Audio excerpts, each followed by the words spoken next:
toutes et bienvenue dans l'émission Paroles de femmes. Nous sommes avec notre amie, votre amie, mon amie, Déna. Salut Déna, tu vas bien?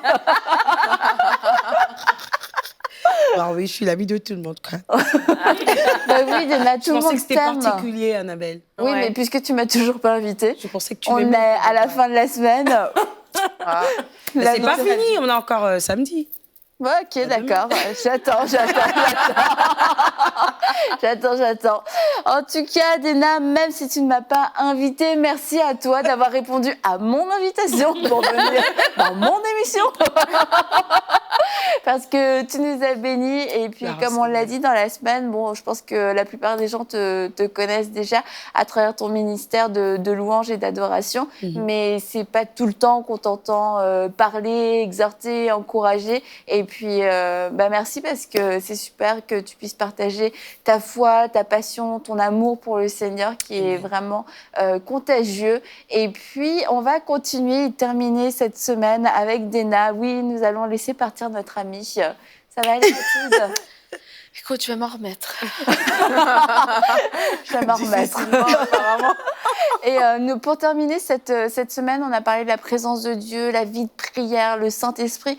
On veut terminer pour comment on va le vivre de façon quotidienne, que ce soit pas juste une expérience, mais au jour le jour, comment est-ce qu'on peut le vivre. Et peut-être qu'on n'est pas très bien entouré, ou alors peut-être même qu'on n'a pas encore, j'ai dit, d'assemblée ou d'église locale. Et il peut y avoir des moments plus secs dans notre vie et c'est un perpétuel recommencement. Donc on va voir aujourd'hui comment maintenir la présence de Dieu dans notre vie. Et en tout cas, je ne sais pas pour vous, moi j'ai déjà vécu des moments dans ma vie où c'était plus difficile que d'autres, je dirais, d'un point de vue spirituel, où tu pries moins, tu médites pas trop parce que tu es tellement occupé, etc. Et franchement, tu vois, en tout cas moi je vois une vraie différence. C'est deux vies complètement différentes. Quand tu vis ta vie comme ça, au naturel, tu subis ta vie. Et quand tu vis ta vie de façon surnaturelle, tu domines sur les circonstances. Tu sais les choses à l'avance, comme on en a parlé dans la prière, parce que le Saint-Esprit te parle. Et il n'y a rien qui peut remplacer la présence de Dieu, même si on est très, très, très occupé. Et Déna, tu es une femme très, très, très occupée. Mais pourtant, Dieu et ta relation avec Dieu restent une priorité. Ah oui. Au jour le jour. Au jour le jour. On n'a pas le choix. C'est pas comme si on avait le choix. C'est pas comme si, quand je dis ne pas avoir le choix, c'est pas forcé. C'est que c'est un peu comme une voiture sans essence, au fait. Tu sais pas rouler, tu sais pas avancer. J'ai donné ma vie à Christ, je sais pas vivre sans lui. Je sais pas vivre dans mon quotidien sans le Saint-Esprit. Je ne sais rien, je ne sais plus rien faire sans avoir son aval et tout. Donc, du coup, ça devient une vie de tous les jours. Ça devient une vie où, aujourd'hui, je crois que je ne sais pas si ça arrive à certaines personnes, mais moi, quand des fois j'ai prié que 10 minutes ou que j'ai fait 20 minutes de toute la journée et que je n'ai pas récupéré, par exemple, j'ai l'impression qu'il y a quelque chose qui manque. Ça peut paraître bizarre pour certains, mais c'est vraiment ça, au fait. Je ne sais pas comment expliquer ça. Mais c'est comme si tu étais vraiment habitué. Aujourd'hui, on ne sait même pas vivre sans le chargeur de son téléphone parce qu'on a l'impression qu'à chaque fois qu'il se décharge, on va manquer les appels, on ne saura pas lire les emails qu'il faut et tout. C'est un peu ça, au fait, la vie avec Christ aujourd'hui. Pour ceux qui ont donné leur vie à Christ, pour ceux qui appartiennent au royaume céleste, pour ceux qui savent, au fait, c'est comme une ambassade. Envoyé un ambassadeur envoyé dans un pays différent. Quand il n'est pas en communication avec son pays, il ne sait pas ce qui se passe. Donc, du coup, on n'est pas de la terre, comme la Bible le dit si bien. Nous sommes sur la terre, mais nous ne sommes pas de cette terre. Donc, obligatoirement, on doit tout le temps être au courant de ce qui se passe au ciel pour pouvoir exécuter ça ici sur terre. Donc, du coup, c'est un quotidien, c'est une vie de tous les jours. C'est comme on a dit au début de la semaine, c'est comme de l'eau. Ne pas boire, on est déshydraté. Ne pas boire de l'eau, on est déshydraté, on ne sait pas trop quoi faire. Donc, ce n'est pas une obligation, mais en même temps, on ne sait rien faire sans ça. Donc, c'est vraiment ça. Et je pars d'une vie de tous les jours. Mes enfants le savent, mon mari le savent, les gens qui sont autour de moi le savent, qu'il n'y a rien que je ne puisse faire sans vraiment passer du temps dans la présence du Seigneur avant de commencer quoi que ce soit. Et alors qu'on parle de vivre la vie chrétienne au quotidien avec la présence de Dieu, je pense qu'on en a parlé peut-être dans les émissions ou hors émission, c'est qu'il y a des choses à mettre en place, en fait, pour pouvoir vivre cette vie-là. tu as parlé de l'église locale, mais avant même d'arriver à l'église locale, nous-mêmes, vous avez écouté les émissions le lundi, le mardi, on a parlé du parler en langue, on a parlé de la présence du Saint-Esprit, on a parlé que la présence de Dieu, elle est palpable, elle est concrète, elle est d'aujourd'hui, elle est pour chacun d'entre nous. Mais comment la vivre au quotidien? Comment garder cette présence au quotidien? Je pense qu'on a déjà démontré que Dieu, il a déjà fait sa part, mais c'est à nous de faire notre part. Et s'il y a des gens qui écoutent, qui se disent, c'est vrai qu'en 2005, j'étais très enfant, en 2012, en 2014, des fois, ça arrive comme ça dans notre vie, où est-ce qu'il y a des moments clés, des moments forts, mais c'est comme si entre les deux montagnes, il y a des vallées. Et des vallées dans lesquelles on s'éloigne, des vallées dans lesquelles on marche dans le découragement, ou on marche même dans le péché. Et vraiment de se dire, OK, si on veut toujours rester à la montagne, qu'est-ce que je dois faire? Et la connexion avec Dieu, elle se maintient. Je crois que, moi, je l'ai appris vraiment dans ma vie, que le Seigneur aussi, tant il est bon, il est aussi exigeant. Et le Saint-Esprit aussi, oui, il veut te bénir de toute sa présence, mais en même temps aussi, il est exigeant. Il exige de nous un certain comportement. Il exige de nous certaines façons de faire. Et des fois, cette exigence, elle est, je ne veux pas dire qu'elle est variable, mais elle dépend de qui, Yes. à des personnes, tu comprends? C'est comme si moi, j'ai 3 enfants, ben, de ma fille de 16 ans, j'ai des exigences que je n'ai pas peut-être de mon plus jeune, tu vois? Pas parce que je ne réserve pas le même amour à mon plus jeune, mais parce que je connais le niveau de mon plus jeune et je sais où est-ce que je vais le rencontrer. Et je crois que pour nous aussi, on doit aussi sonder le Seigneur pour savoir quelles sont ses exigences pour moi. Et pour que je marche avec Dieu au quotidien, peut-être pour certains, Dieu va juste vous dire, écoute, fais le ménage dans tes amis. C'est peut-être, fais le ménage dans tes conversations. Demande pardon, accorde pardon aux gens autour de toi pour que tu vives cette plénitude de l'esprit au quotidien, en fait. Oui, c'est vrai que si on veut le vivre au quotidien, il doit y avoir une croissance, il doit y avoir un changement et c'est pour ça quelquefois qu'on reste sur des souvenirs, sur des choses.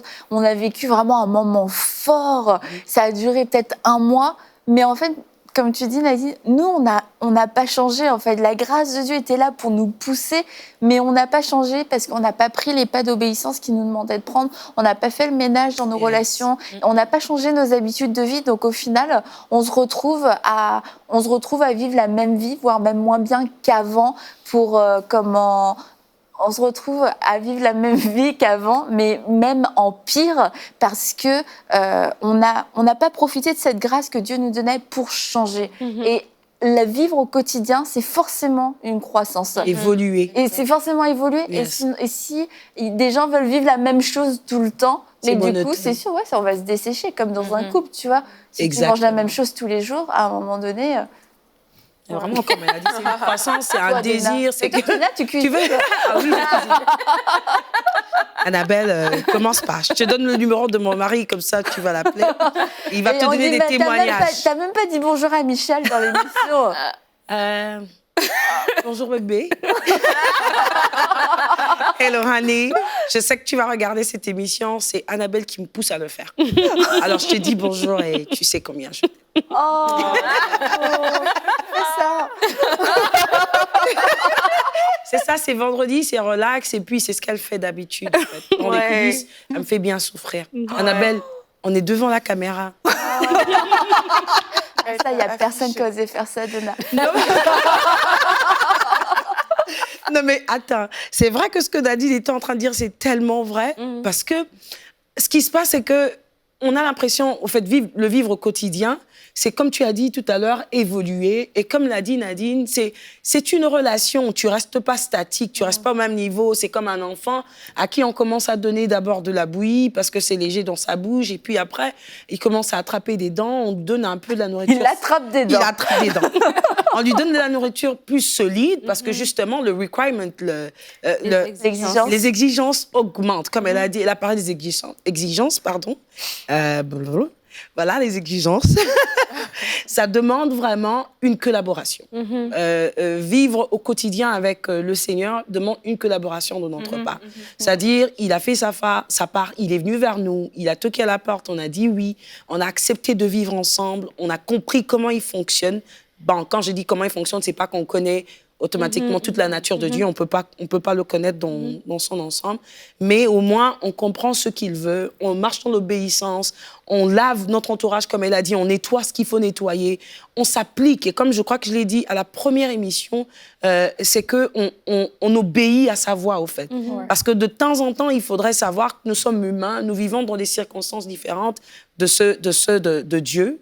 Les choses ne sont toujours pas pareilles par rapport à nous. Il y a des choses, par exemple, que moi, je peux me dire que c'est simple, mais étant serviteur de Dieu ou encore simplement enfant de Dieu, le Seigneur peut te dire ça, tu fais plus, ça, tu fais plus. Il te dit pas ça au début aussi, des fois, parce que ça peut te faire peur et tout, mais quand vous progressez dans votre relation, il y a bien des choses qui doivent changer. Exactement comme dans les relations, en fait. On le sait on le sait comment ça se passe, par exemple, dans les fiançailles. On ne se crache pas tous les morceaux au premier rencard. Au fait, on ne va pas dire que moi, je ronfle la nuit et tout. Il y a plein de gens qui le disent pas. Mais c'est quand on se marie qu'on découvre certaines choses et on s'adapte, au fait. Et donc, du coup, dans notre cas, ce n'est pas Dieu qui s'adapte à notre manière de faire, puisque c'est lui qui est parfait. C'est nous qui nous adaptons à sa manière de faire. Et bien évidemment, comme on a dit vraiment dans les émissions précédentes, c'est qu'on veut le contempler jusqu'à lui ressembler, jusqu'à devenir... lui, jusqu'à refléter sa nature, ce qui fait que ça demande automatiquement un effort de notre côté pour pouvoir le vivre de manière quotidienne, de manière quotidienne, mais aussi très progressive. Parce que les gens qui nous connaissent doivent être capable de voir le changement effectué dans notre vie et se dire que tu n'as pas juste rencontré et puis tu es resté tel que tu es. Non, on a vu les changements, on a vu la transformation, on a vu ce que tu es capable de faire, ce que tu n'étais pas capable de faire dans le passé quand tu ne connaissais pas le Christ. La vie au quotidien, c'est être capable de dire, de ne pas dire qu'on est chrétien, mais de refléter cette image. Et les gens, en nous regardant, savent que il y a vraiment eu un changement dans ta vie.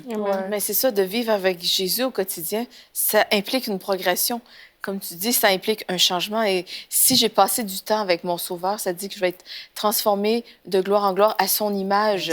Donc, c'est certain que dans la vie chrétienne, au quotidien, la vie avec Dieu, ben, si j'avance pas, je recule. La stagnation, c'est pratiquement quelque chose de pas possible parce que vraiment... être dans sa présence, si je suis avec lui au quotidien, ça va impliquer vraiment que je vais être complètement transformée et ça va certainement impliquer des choix de ma part parce que la parole de Dieu dit « J'ai mis devant toi la vie et la mort ». À chaque jour, on est devant la vie ou la mort. On est devant le péché ou l'obéissance. Et donc, à chaque jour, ça va me demander de faire des choix, soit qui vont me faire avancer et qui vont me faire ressembler à Jésus-Christ, qui vont me faire progresser vraiment dans ma marche avec lui, ou sinon, ben, si je choisis la mort, c'est certain que ben, je ne choisis pas ses voies. Donc, c'est certain que marcher dans la désobéissance avec Dieu, ben, ça m'éloigne de lui. On a parlé vraiment de la proximité cette semaine avec lui. Et donc, vraiment, c'est certain que les gens doivent voir expressément un changement si j'ai passé du temps avec Dieu. Donc, c'est certain que je ne peux pas rester la même. C'est impossible de demeurer pareil. Les gens doivent pouvoir constater le changement. Pas constater, Constater, pardon. Contester. Ça arrive C'est l'un des meilleurs compliments en fait qu'on peut recevoir. Moi, je me rappelle quand, après plusieurs années, moi, j'étais rentrée au Cameroun et les gens me disaient « Mais t'as changé !» et tout, mais en bien. Et ça, c'est vraiment parce que j'ai rencontré le Seigneur, Jésus, entre-temps. Et ça, c'est souvent pour moi, c'est un des meilleurs compliments qu'on peut recevoir. Et ce que je veux agresser aussi, c'est ça va dans le même sens, en fait. Là, on parle de comment vivre cette vie-là au quotidien, mais c'est de comprendre que vraiment Dieu, c'est le boss, en fait. C'est pas nous, déjà. Quand tu comprends ça dans ton quotidien, il y a beaucoup de choses qui s'éliminent déjà d'elles-mêmes. Parce que j'ai souvent parlé à des personnes qui veulent faire tout ce qu'elles veulent faire et qui mettent de côté ce que Dieu demande de faire et puis qui se posent la question de « mais pourquoi moi je n'expérimente pas telle chose? Pourquoi ma vie de prière n'avance pas? » etc. Mais c'est vraiment de comprendre que d'abord, dans ma vie, quand j'ai accepté Jésus comme Seigneur et Sauveur, en fait, Seigneur, il est le propriétaire, donc c'est lui le chef, c'est lui qui dirige, c'est lui qui me donne une orientation et une direction. Et en fait, Dieu est là tous les jours et il est disponible pour nous donner cette orientation tous les jours. Et parfois, on se réveille juste le matin, on commence à vivre, mais on n'a pas cette conscience qu'en fait, il y a une direction que le Saint-Esprit veut me donner pour aujourd'hui. Et c'est avec cette direction que je vais évoluer, c'est ça qui va orienter ma journée, c'est ça qui va me faire telle chose plutôt que telle autre. Et c'est chaque jour c'est possible. Mais trop de gens de nos jours ne réalisent même pas, même chez les chrétiens, que c'est chaque jour, il y a une directive que l'Esprit de Dieu veut te communiquer pour cette journée-là. Et avec cette directive, tu sauras que l'Esprit de Dieu va t'orienter dans des temps de prière. Il va t'orienter dans les choses que tu as à faire, les choses du quotidien, comme on l'a dit l'autre jour, simples et pratiques.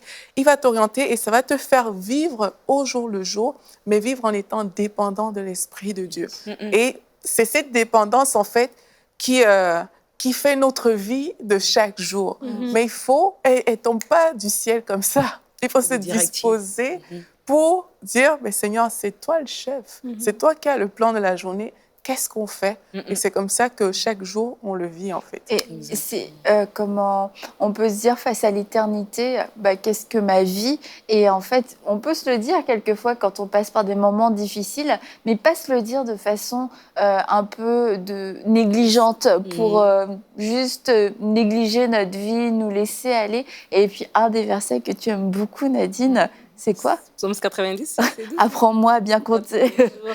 Mais parce qu'on voit que le Dieu de l'éternité insiste beaucoup sur le jour, le quotidien. Pourtant, tu te dis, qu'est-ce que ma journée dans l'éternité de Dieu? Mais Dieu nous dit, apprends à bien compter tes jours. Regarde, chaque jour, je suis là. Chaque jour, il y a une provision. Chaque jour, je veux t'entendre. Chaque jour, moi, j'ai quelque chose à te dire. Et le Dieu de l'éternité est extrêmement concerné par une seule journée. Et tu te dis, si notre Dieu est concerné par cette journée, comment est-ce que moi, je peux considérer cette journée comme petite, comme insignifiante ou banale? Non, si Dieu trouve que cette journée est importante, cette journée est importante. Oui, exactement. Dieu parle, hein? Dieu parle à chaque jour. Et si je me réveille, tu en as parlé cette semaine, Déna, je me réveille, je prends juste conscience, je remercie Dieu pour sa présence. Il m'a gardée durant la nuit et je lui recommande cette journée. Alors que tu sais même pas ce qui s'est passé dans la nuit. Exactement. Mais souvent, les gens vont dire, ah oui, mais Dieu ne me parle pas, il y a une provision si on écoute. Et vraiment, à tous les jours, Dieu parle et Dieu s'attend à ce qu'on va faire ce qu'il nous a demandé, ce qu'il nous a dit la dernière fois. Donc, il faut juste écouter et vraiment l'Esprit de Dieu parle. On a parlé cette semaine, vraiment. L'Esprit de Dieu, la vie au quotidien, c'est avec le Saint-Esprit, c'est ultra vivant, c'est extrêmement personnel et c'est extraordinaire. Une vie avec Dieu, c'est la vie la plus trépidante qui soit.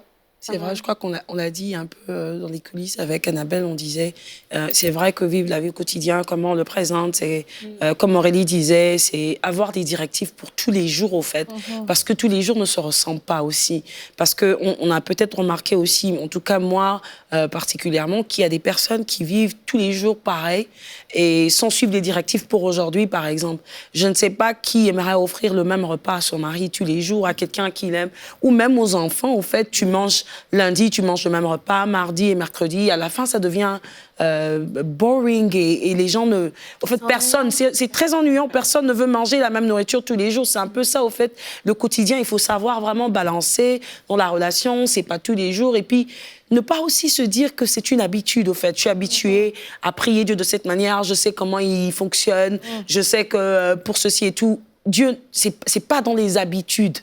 Dieu, voilà, Dieu, c'est pas une machine, c'est pas du genre, j'ai les masters dans ça, je sais ce qu'il faut lui dire, je me réveille le matin, je dis tous les jours la même phrase, sans réfléchir, ça devient comme trop mécanique et tout. Non, c'est que on apprend à vivre avec tout ce qu'on a dit toute cette semaine. Le Saint-Esprit va nous guider ce jour, du jour au jour. Il sait quoi nous dire pour aujourd'hui, il sait quoi nous dire pour demain, il sait quoi nous dire pour le lendemain, justement pour que ça ne soit pas des choses mécaniques, des journées mécaniques au fait que nous formons. Et puis à la fin, c'est pas une vraie relation au fait, parce que même avec voilà, donc c'est vraiment des relations. C'est comme un travail à la chaîne en fait. On se dit bon, ça fonctionne bien, le produit. Voilà l'essentiel. Voilà. Il n'y a pas de cœur. Voilà, il n'y a pas de cœur, tu le fais la même chose, tu le fais pareil, tu fais... du genre, c'est vraiment... Tes mains savent quoi faire. Un peu comme des fois, quand on conduit, on peut même conduire les yeux fermés si on se fait vraiment assez confiance. Parce que justement, c'est comme si notre cerveau a déjà enregistré quelque chose. Non, c'est pas conseillé, mais... C'est arrivé. C'est arrivé que mon père soit en train de conduire et qu'il enlève les mains de son volant. C'est parce qu'il a une habitude de pouvoir conduire la voiture. Il a master, au fait, la conduite. Il ne va pas le faire pendant 30 minutes, il va le faire peut-être pendant 5 minutes et tout. Mais avec Dieu, c'est pas comme ça qu'on fonctionne. C'est lui qui nous dit ce qu'il faut faire du jour au jour. Ce n'est pas nous qui donnons un rythme à suivre au Seigneur. C'est lui qui nous donne, au fait, un rythme à suivre. C'est lui qui nous dirige, comme l'a dit Aurélie. C'est lui le boss, au fait. C'est pas un boss du genre, il se réveille et puis voilà, non. Mais c'est un boss qui sait ce qu'il y a de mieux pour nous, mieux que nous-mêmes.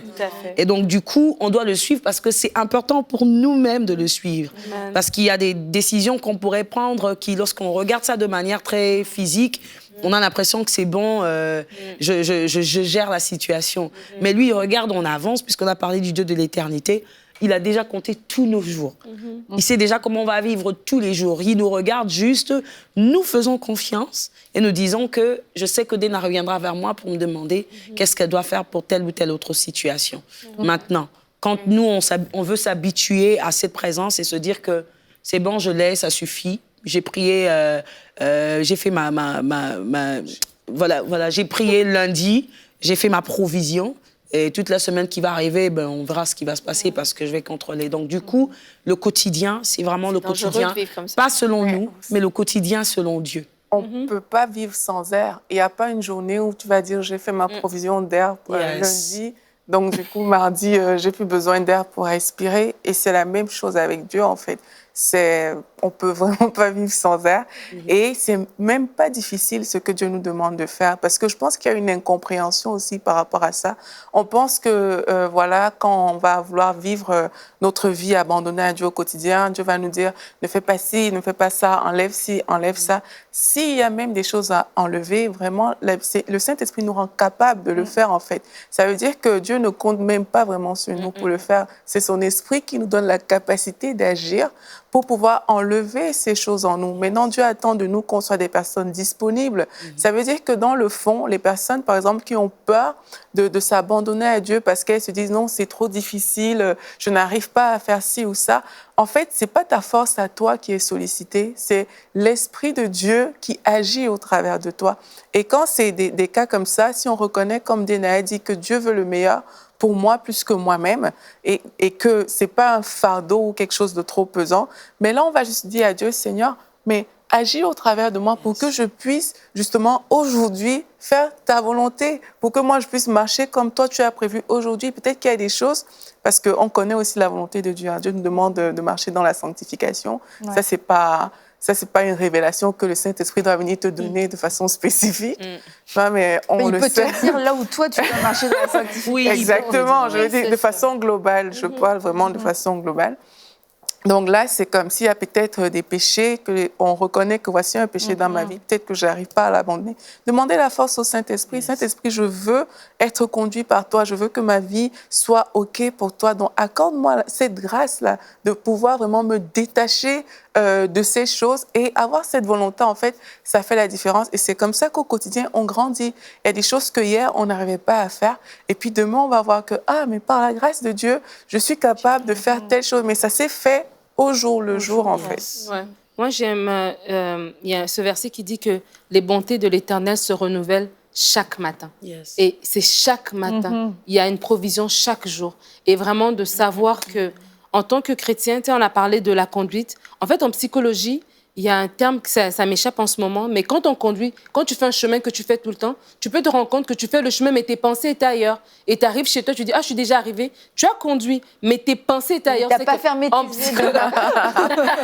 psychologie, il y a vraiment il y a quelque chose qui se fait dans le cerveau, en fait, qui te fait faire ces deux actions, où tu fais ce que tu fais, mais comme c'est dans la routine, c'est dans l'habitude, tes pensées sont ailleurs, mais tu fonctionnes, en fait. Et je crois que beaucoup de personnes fonctionnent comme ça dans la vie chrétienne. Yes. Et vraiment, pour arriver à avoir la présence de Dieu au quotidien, c'est de réaliser que je dois aller plus loin. Et je dois aller plus loin passe peut-être aussi par je dois appartenir à une église. Il y a beaucoup de personnes aujourd'hui qui se posent sur des ministères, qui se posent sur un ministère télé d'un pasteur qu'ils apprécient, d'une chante qu'ils apprécient. Ils sont dans la présence pendant ce temps-là, mais elle n'est pas soutenue ou elle n'est pas alimentée chaque jour. Pourquoi? Parce qu'ils n'ont pas une communauté auquel ils appartiennent. Et on voit dans le livre des Actes que les apôtres faisaient tellement de choses, mais à un moment donné, ils se tenaient ensemble, ils partageaient ensemble, ils faisaient la fraction du pain, les prières et tout ça, ils persévéraient ensemble. Et vraiment, j'encourage des personnes qui n'ont pas d'église locale à demander au Seigneur,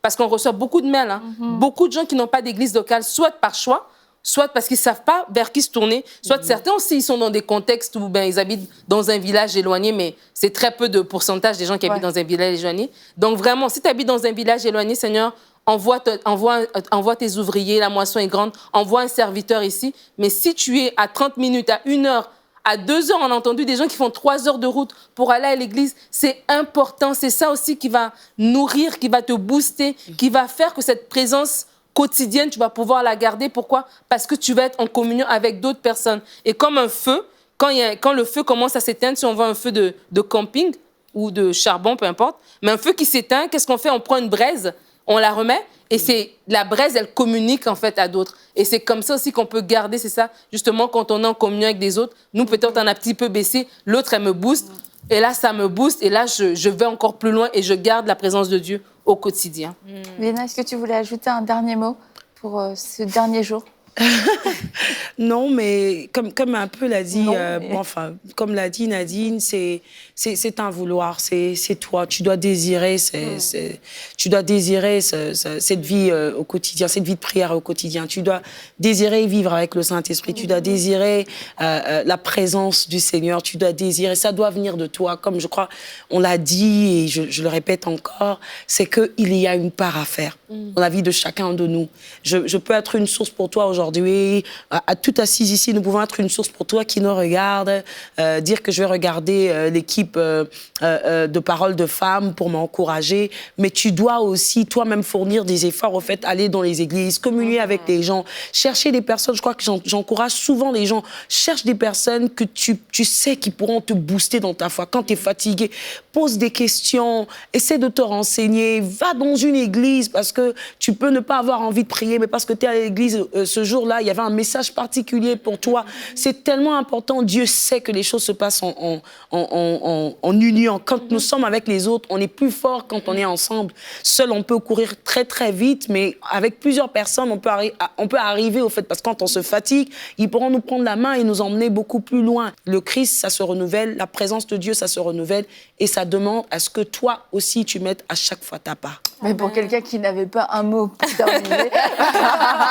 Ça m'arrive. Comme une flamme, elle a dit. Elle a mis un peu de braise. Merci à toi, notre amie Léna, de venir dans Paroles de Femmes. Et puis on te dit à bientôt, peut-être. Nous verrons si tu arrêtes de conduire les yeux fermés. Et on se dit à très bientôt chez vous pour une prochaine émission de Paroles de Femmes.